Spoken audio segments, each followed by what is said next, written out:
Wanna be a millionaire, millionaire.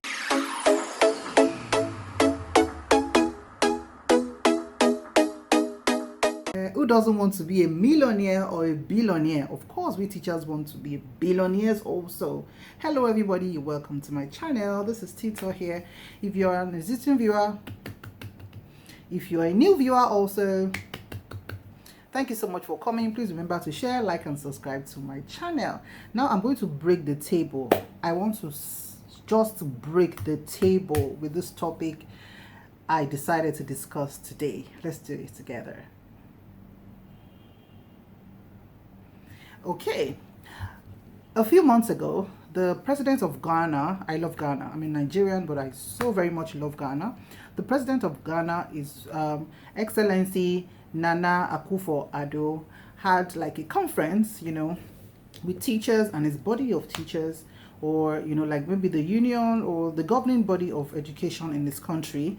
And, in the course of the discussions, he mentioned something about teachers cannot be millionaires. That if you want to be a millionaire as a teacher, you should do other side hustles.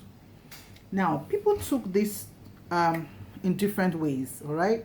The interpretation was different from individual to individual and all of that. And because I belong to a lot of groups, teacher groups, I was able to hear various perspectives of, how they interpreted what the president said.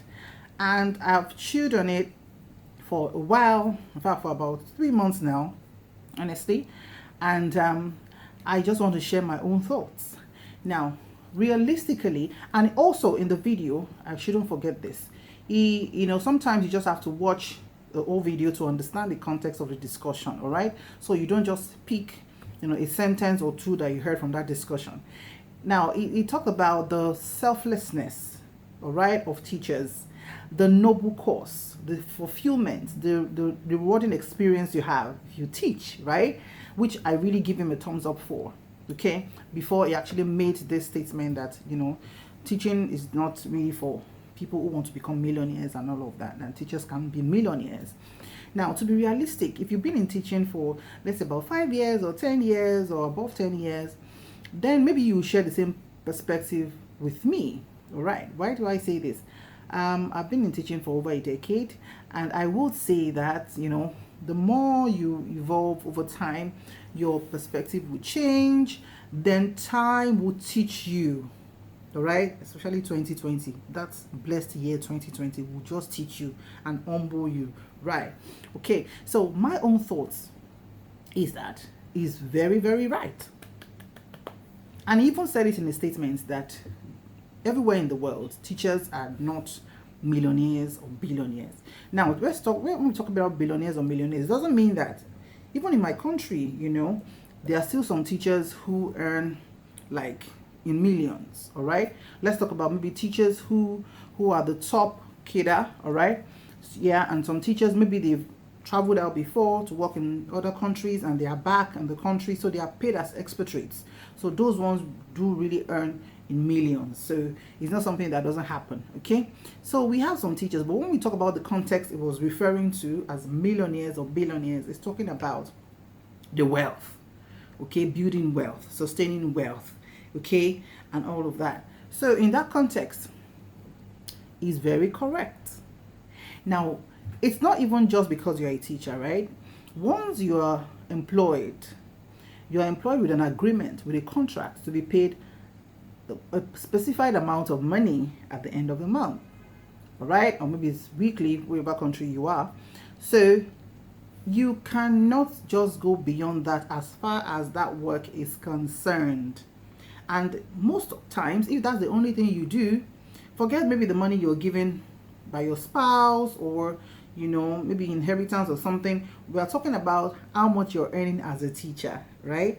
So if all you're doing is that teaching and you're getting that money, you cannot compare yourself, for example, with a businessman. Now, let me give you an illustration. When I went into teaching, I had friends who went into business, right? And they started from, with just little amount of money, not something so substantial. but they grew it. I saw them grow their businesses. I saw the sleeplessness. I saw the resilience. I saw the perseverance. I saw when businesses will knock them down and the strong ones will get up again. I saw them building their network. I saw them building trust. I saw them building integrity. And all of these values helps their business grow. And most of them had no Saturdays or Sundays. They kept working, all right? Unlike, I know we teachers take work home, all right? Our work is actually not just within the classroom hours or classroom time. It's when we're at home. So we sit down, do all we need to do, preparation, lesson planning, research, getting resources and all of that. So our work also demands a lot from us. But the truth is, building a business is not the child's play at all. You know, when you really see people who grow their businesses, people you've known from the scratch grow their businesses, you know how much it takes from them, the timing, the everything. Okay, now being an employee, now let me move from the space of a teacher. Being an employee gives you that, okay, at the end of the month you get your pay and all of that. They do not necessarily get their pay. They have to work out how they're going to make profits. They're going to be able to deduct expenses from their profits. They are going to be able to reinvest into the business and all of that. So if, for example, I'm selling something at 2 naira, right? And maybe I got it at 1 naira, right? So I'm able to sell the volume of whatever it is I'm selling. I'm going to make so much money, okay? Considering all the other factors, production, transportation, logistics, and all of that. So business is a different ball game entirely. So I don't think anybody should be upset with the statement made by the Ghanaian president. I think it was just being realistic. And most importantly, I love the fact that it wasn't sarcastic in the statement. Okay, some people just saw the headline somewhere, or they just heard it somewhere and they were lashing out and all of that. But you need to watch, okay? You need to watch the video to really understand. So I'm going to play the video now, then I will be right back for the discussion. But nevertheless, I don't think that anywhere in the world that people go into teaching expecting to become millionaires and make money. If you want to do that, you do other things. If you want to do teaching, it's because you want to make a contribution to the welfare of the society and its growth. And you've done that very, very well. So, people, as you can see, there wasn't sarcasm in the discussion, in his tone, voice, and everything. It was just being very, very real. So, dear teachers, I do not think that you should be upset with that. I think maybe I provided the opportunity for you to actually watch the clip and make your own fair judgment. Now you will say that in countries like, maybe I don't want to mention any country, that teachers use the best of the best and everything. Yes, okay, it's still within that context of they are still earning, right? Now to build wealth means that you're able to build a business, okay? You're able to do a venture that would take you from point A to point B to point C to point D, and anybody can actually be a millionaire, but can you sustain it? Do you have the habits that can sustain you being a millionaire? Can you stay awake all night? Because I know a lot of business people, and some don't even have time for themselves. All right, they work like it's going out of fashion. And one thing I would say is, as teachers, every time you stay in front of the children to teach them, right, you are knocking off ignorance from their heads. I need to say that again. As teachers, anytime you stay in front of children to teach a concept or to do whatever you want to do with them, you are knocking off ignorance off their heads.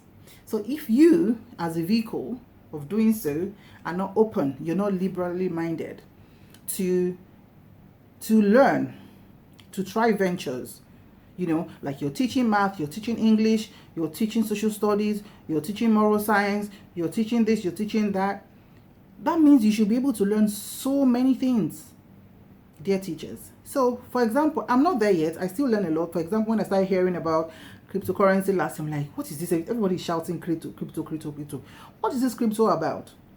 Then I had to, you know, engage my friends that are into it, that are very grounded as it concerns all those kind of things, and they educated me. because I had to learn.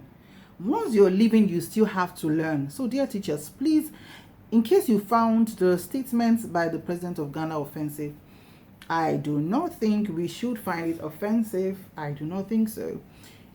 Apart from being into teaching, anywhere you are, that you're earning salary, that is the only income you have, you need to do something. You need to learn. You need to learn. You need to make room for yourself. If you've been very comfortable making money just for yourself, which, you know, just making money by your salary, 2020 will have taught you something. Even if you did not lose your job, it will have taught you that there was no guarantee. I knew a lot of people who were earning so much, all right, earning millions of naira every month, had benefits attached to their work, and they lost the job, and it was really, really devastating. And some were able to, you know, still stabilize and survive because they had other things, other investments where they put their passive, you know, they earn passive income from. So it's very important for us as teachers, guys, let us learn. Don't be offended by this kind of statement. It's just the reality on ground. Okay, it's just the reality. And this profession of teaching is one of those professions that will give you the time. Yeah, I know we do a lot backdoor, but it gives you a lot of time to be able to do something during your weekend. Okay, do something online. You have an Android phone, you have internet. Do something online. Do a blog, do videos on YouTube. How many teachers we have here? Do a blog, do whatever it is, you know, learn, you know, rental of property, making money by the side, making the list is endless. I think I've done a video before about side hustling for teachers. And also my friend Serena of TER Consultancy, she's on YouTube. Thumbs up, Serena. I saw a video she did with a couple of her friends called Safari Ladies or something. I'll share the link below. Please watch the video. They gave insights. These are teachers, all right? They give insight about how you can make money online. No law says you cannot make money, in as much as what you're doing is legal, all right? And you're doing it with all honesty and integrity, we can still be millionaires. So let's charge ourselves, okay? Let's encourage ourselves and let us enjoy what we are doing. So keep up the good work, Terena, my good friend, who was able to enlighten us about making money online. There are so many ways. Please watch a video about building yourself, making money. Start from the scratch and start gradually, and look for mentors who can tell you how to go about it, and we'll be fine. We don't want grumpy teachers. We don't want teachers who will look back and say, oh, why did I choose teaching? Why am I doing this? You have all the opportunities right here at your fingertips. Thank you so much for watching. I'll see you in my next video. Please remember to like, share, and subscribe to my channel. Bye for now.